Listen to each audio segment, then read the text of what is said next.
భారతదేశంలో అత్యాచారాలు జరగట్లేదా? ఖచ్చితంగా జరుగుతుంటాయి. దానికి మనకి లెక్క చెప్తుంటారు. గంటకెంత, దీనికెంత అన్నట్టు.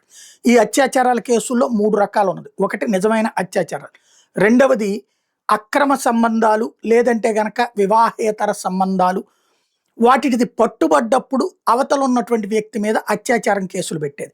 మూడోది వచ్చేటప్పటికి అవతల వాళ్ళని బ్లాక్‌మెయిల్ చేయడం కోసం అని చెప్పేసేసి వాళ్ళతో లైంగిక సంబంధం పెట్టుకుని, ఆ పైన వాళ్ళు లైంగికంగా వేధించారని పెట్టేటటువంటిది. ఫస్ట్‌ది తప్పు, రెండవది ఇద్దరిది తప్పు, మూడవది ఒకళ్ళ వైపు తప్పు అవుతది. ఇది పక్కన పెడితే నిజమైన అత్యాచారాలు శిక్షించడం కాదు, కాల్చి అవతల పడేసినా తప్పు లేదు.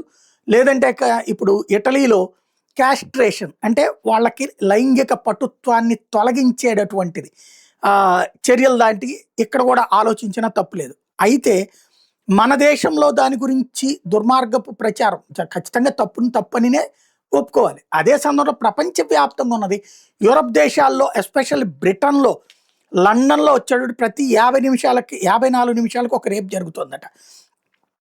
అక్కడ ఉన్నటువంటి మెట్రోపాలిటన్ పోలీసుల నివేదిక ప్రకారం లండన్‌లో లాస్ట్ ఇయర్ 9,744 అత్యాచారాలు నమోదైనాయి.